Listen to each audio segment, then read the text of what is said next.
ATM, bitch. ATM, bitch. What it do is your boy Jacoby Jewels, and we're back with another video. On today's episode, we got something very special. It's how jewelers launder money for the mafia. Now, mind you, this is something very delicate that if I was a criminal, I wouldn't want nobody to know. But since I'm not, and I'm a real jeweler, and I make my money from really selling jewelry, I could care less if people find out secrets of people that commit crimes. So, it's not snitching, it's just informing to the regular person.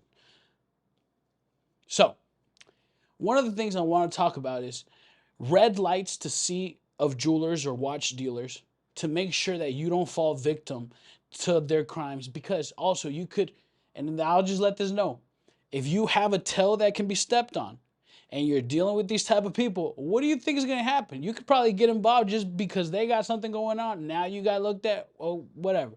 Now, let's keep it going. One of the things I want to talk about is how much do money launderers charge and how much watch dealers make in percentage. Now, when you launder money, you usually charge between 3% to 5% of whatever you're laundering. Now, if you look at watch dealers, resellers, they're making a 3% to 5% minimum on the sell. Now, one of the things I kind of tell people is if you see a watch dealer living very large, you have to be very careful because they're probably laundering money. Why? Because the amounts of money you make from each watch is impossible for you to live $1 million lifestyle. You could probably be selling Richard Mules all day, but you're still not pulling the numbers to be living a millionaire lifestyle. So that percentages can come from you laundering money constantly. Now, one of the things is if you ever seen a watchmaker offer the service to keep the watches in, they're most likely laundering money, because let me tell you something, you can resell and rebuy the same watch infinite amounts of time.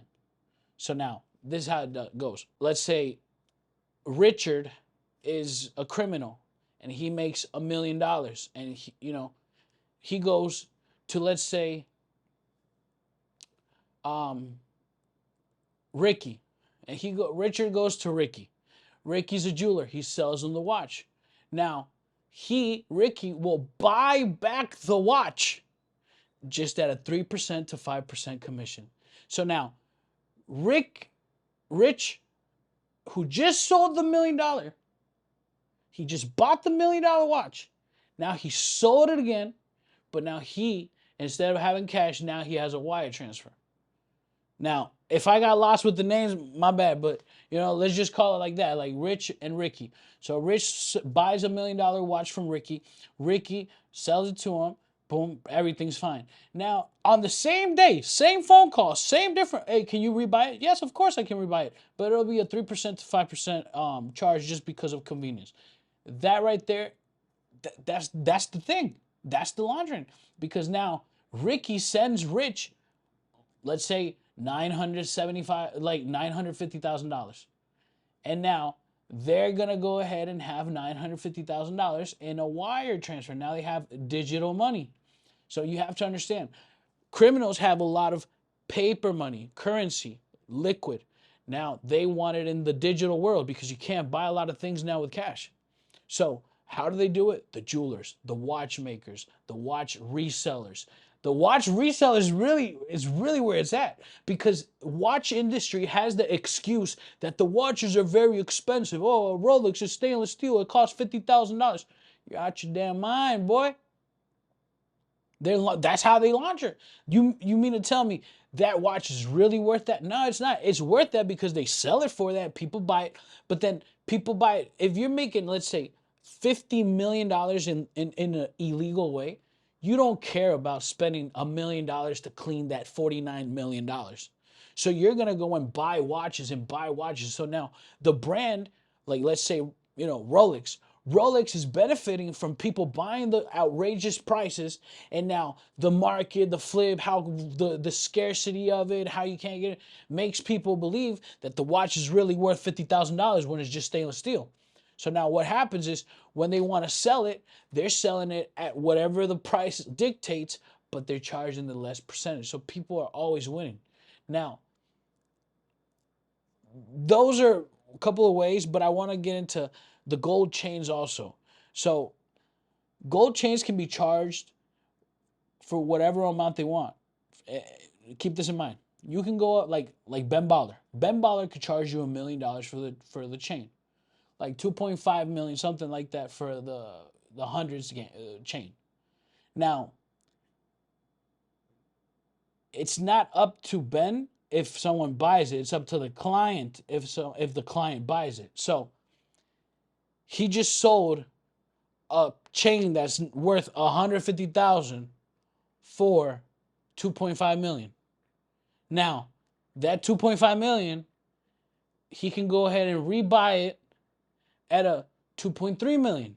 So now he wire transferred 2.3, he made a little 200,000. That's how you make your money. And I'm not saying that was the case with him. I'm just saying when people can see how like a chain that's not worth a lot sold for a lot of money, what are they doing with that money? They're most likely laundering. They're going to rebuy it, resell it, and this. Now, another thing, you ever seen the watch dealers that they offer the service of keep safe for your jewelry and your watches? You can launder money all day and night, day and night. You can sell like for example, like a Richard Mille that's worth like 2.5 million. You can sell that watch today and then rebuy it again and sell it again and rebuy it again and again. And you can do that 50, 60, 80 times, infinite amounts of times. Just so you launder your money, the dealer's making their amounts of money. They're 3%, 5%, 3%, 5%, boom, boom. You're making yours. You're not mad because you need that money digital. So that's one of the ways. Now, also, diamonds are the worst because diamonds, they make you believe the retail price is a lot, but the resale value is not nowhere near that. So a lot of people that are buying a diamond worth $50 million, like you're out your damn mind. You're not going to be able to resell that. You're not. You probably get 7, 12, and that's if you're selling to someone that knows who this guy. But there's not really gonna a price like that's like people are gonna pay those outrageous numbers. Now, a big red light is when a company that sells it is also the same company that gets the stuff for you. Mind you, if you can't buy the stuff from the jewelry stores, and you got to go to resellers because they got the market on lock. They're not that as soon as they get the watches, they're buying it. They're buying it. They're buying it. The jewelry drops, like Van Cleef jewelry drops, they're buying it. They're buying it because they're trying to launder. Now, one of the things I want to touch base is how do you get the money to them to be clean? Good old fashioned wire transfer. Because you got to remember, in the jewelry industry, nothing is illegal until the police come knocking on your door. I don't care what people can say. You can sell a glass, cut it up and say it's a diamond. If someone paid you for it, but until you get the police to come, it's not really a problem. And a lot of jewelers feel that same way. That until the police come, they're still gonna do it. They're gonna run it up. They're gonna run up the check because they got a family to feed, and they wanted to make sure they leave something for their children. You should be surprised what you hear these jewelers talk about.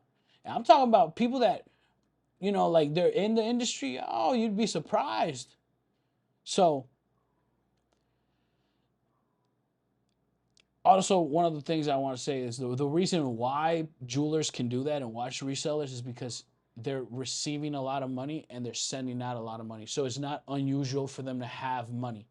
So yeah, they're making money. You're gonna be wealthy for sure, but it's not legal. Like there's no problem if you sell to a criminal. The problem is once you start doing favors for the criminal, and that right there is laundering. So off to the next video. On the next video, I'm gonna talk a little bit about how, you know what I'm saying, jewelers steal. Cause y'all need to know. Y'all need to know. It's about time. It's about time how y'all get the real explanation, the real chemistry behind it, the real mathematical numbers. So you guys are like, oh, I know what you mean now.